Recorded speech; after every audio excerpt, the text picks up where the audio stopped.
chômage, papa. Vous êtes chez coiffeur.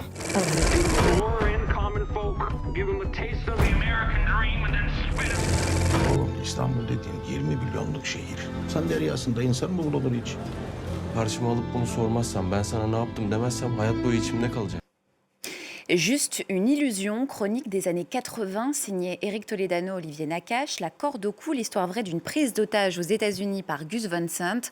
Enfin, Hayat, un drame sur les mariages forcés en Turquie. C'est le programme de notre émission Cinéma aujourd'hui avec notre très cher Xavier Le Herpeur. Ravi de vous retrouver, Mais Xavier. également très cher Nina. On va commencer par l'événement de la semaine, Juste une illusion, le nouveau film du duo culte Olivier Nakache et Éric Toledano. Alors pour celles et ceux qui vivent éventuellement sur Mars depuis 20 ans, on va rappeler qui sont ces deux auteurs qui travaillent vraiment depuis leur début, la main dans la main. C'est un duo extrêmement fusionnel et extrêmement productif également. On va se souvenir de grands succès parce que non seulement la critique les apprécie, mais également le public. Le plus grand évidemment étant celui d'Intouchable, 50 millions de spectateurs de par le monde, 20 millions d'entrées en France, ça n'est pas rien.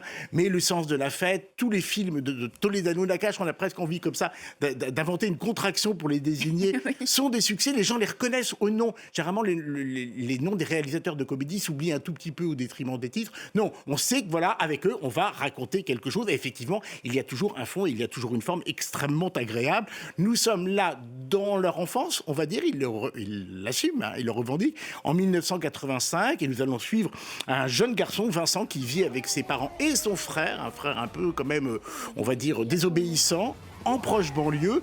Le petit Vincent doit préparer sa bar mitzvah, mais il s'en fout un tout petit peu. Ce qui l'intéresse, c'est les flirts, c'est le bouleversement hormonal et les jeunes filles qui traversent son quotidien. Ce qu'on peut comprendre, on va regarder la bande-annonce. Salut maman. Qu'est-ce que tu fais?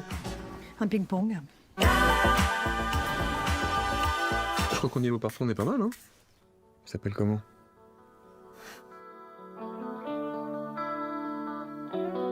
T'as moi? Tu lui as dit? J'ai vu papa aujourd'hui, il était tout seul au café. Il est au chômage, papa.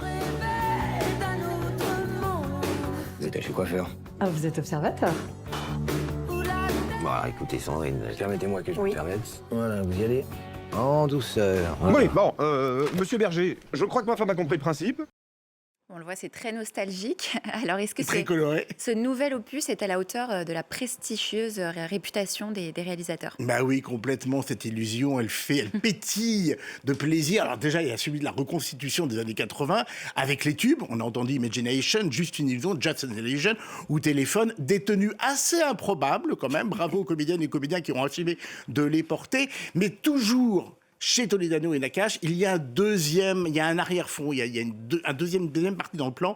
Et ces années 80 que l'on croit toujours heureuses, les gens s'imaginent qu'on portait des tenues moches pour danser sur Desireless. En fait, pas du tout. C'était pas le cas. Non, c'est la montée du chômage qui s'installe, c'est le droit des femmes qui est encore très entravé, surtout dans le milieu du travail, c'est le racisme, c'est l'époque quand même de Touche pas à mon pote, c'est l'antisémitisme.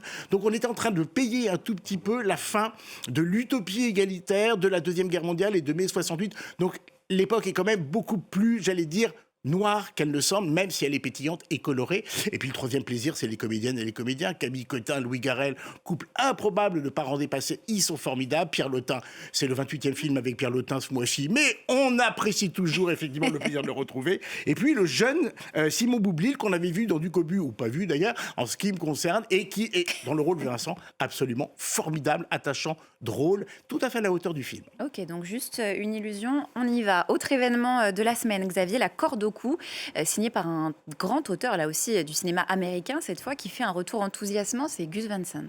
Il a 73 ans, il est toujours en forme. On n'avait plus beaucoup de nouvelles de lui au cinéma depuis quelques années. Il avait été vers la télévision, il avait réalisé des épisodes de Feud, la série, la saison sur Truman Capote, et il revient cette fois-ci avec un thriller social inspiré d'une histoire vraie, tout ça est important.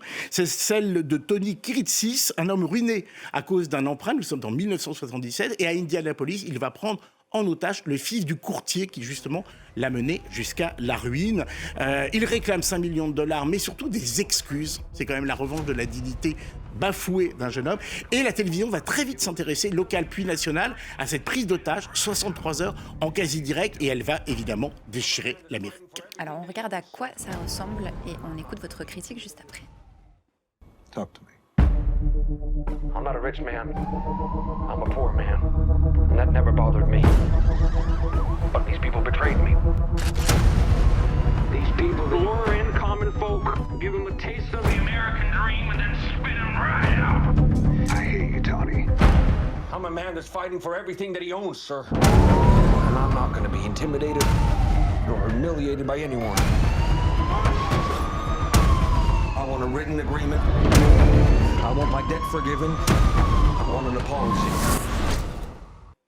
Alors, vous l'avez dit, c'est un thriller social, Xavier. Et on peut imaginer aisément ce qui a intéressé Gus Van Sant dans cette histoire vraie, mais qui s'est souvent répétée depuis, c'est qu'effectivement, c'est la fin du mirage du rêve américain. C'est-à-dire que derrière le rêve américain, derrière ce culte du winner, il y a énormément de losers, de gens qui effectivement sont laissés pour compte et qui sont broyés par la machine capitaliste, parce que, évidemment, pour protéger les puissants, il faut écraser les plus faibles. Et c'est exactement ce que raconte cette histoire. Et puis elle raconte la manière dont l'Amérique s'est emparée de ce fait divers. Certains ont conspué ce type qui prenait en otage un riche, un notable, ça n'était pas possible. Et d'autres ont commencé à se dire, mais non, il nous défend, il nous représente, effectivement, on est aux abois, on est étranglés, et il est là.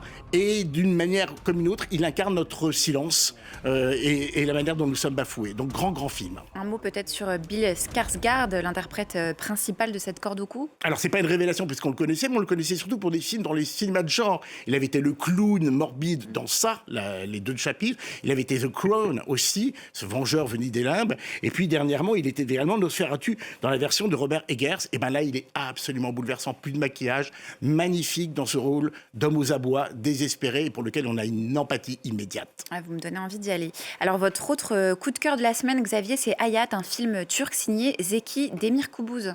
Un auteur qu'on connaît un tout petit peu en France parce que sa trilogie Tale of Darkness avait été présentée en 2002 au Festival de Cannes dans un certain regard, mais depuis pas de nouvelles.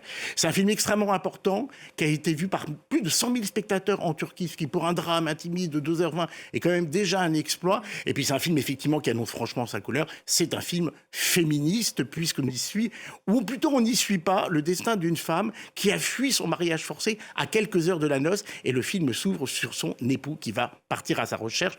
Je vous propose de regarder quelques images. Oğlum İstanbul dediğin 20 milyonluk şehir. Sen deryasında insan mı bulunur hiç?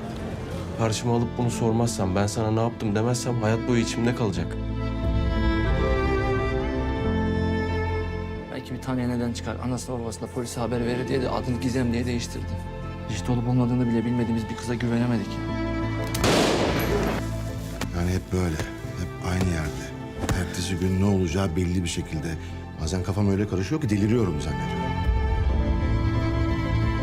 Bak Angelina Jolie ile ne oldular gördün.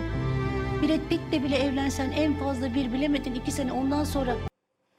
Alors sur ce genre de postulat, on s'attend toujours à un film un peu manichéen qui oppose la femme, l'épouse, la soumise, au mari qui évidemment a profité de cette loi patriarcale du mariage arrangé. L'intelligence de ce grand film, c'est de montrer comment ces 2 destins sont brisés. Il ne sait même pas pourquoi elle est partie, il la connaissait à peine, et en partant à sa recherche, bizarrement, il va apprendre à la découvrir, mais à la découvrir par défaut, puisqu'évidemment elle est insaisissable. Alors au début, on se dit, c'est un film féministe, il nous raconte l'histoire d'un mec, ça va, on aimerait quand même être plus près du projet.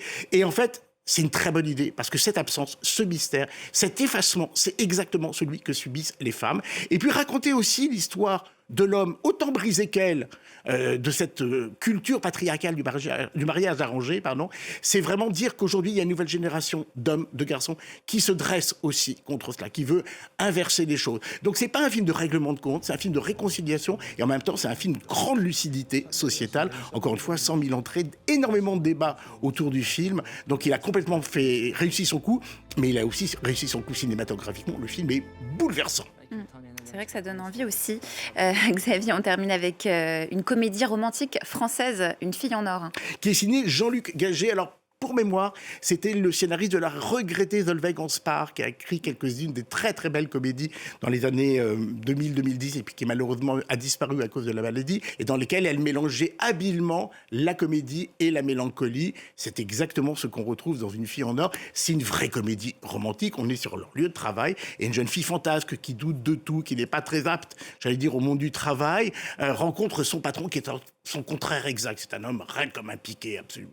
Qui n'a aucun sens d'humour ni de souplesse, mais quelqu'un lui a dit, son cartomancien, c'est cette jeune fille qui va te permettre de te faire oublier la femme dont tu étais amoureux et qui t'a quitté du jour au lendemain. Donc ils s'y essayent, tous les deux, mais c'est très compliqué, c'est très drôle, et il y a toujours effectivement cette petite nostalgie qui traîne dans le cinéma de Gagé que j'aime beaucoup, et puis deux comédiens absolument extraordinaires. Pauline Clément, de la Comédie Française, on se souvient de son sketch formidable avec Marina Hante au César cette année, et puis Arthur Dupont, voilà, qu'on adore, qui est un comédien formidable et qui est tellement à l'opposé de ce qu'est son personnage que cette rencontre, entre guillemets, avec un rôle de totale composition est absolument savoureux. Comédie faussement légère, donc. Absolument. Merci infiniment, Xavier. On va se quitter justement avec des images de cette fille en or. Merci, Xavier Le Harper. C'était un plaisir de vous avoir sur notre plateau. À très vite. Merci à vous pour votre attention et je vous souhaite une excellente journée sur France 24. À très vite. Ça se précise, là. Ouais, une femme dans votre entreprise. Je vois une sorte de désolation permanente chez elle. Désolée. Enfin, pas désolée. C'est cette femme, Paul, qui vous fera oublier Virginie. Ici, on vend et on installe des systèmes de vidéosurveillance, mais des systèmes high-tech. Je sais pas pourquoi il m'a embauché. Hein.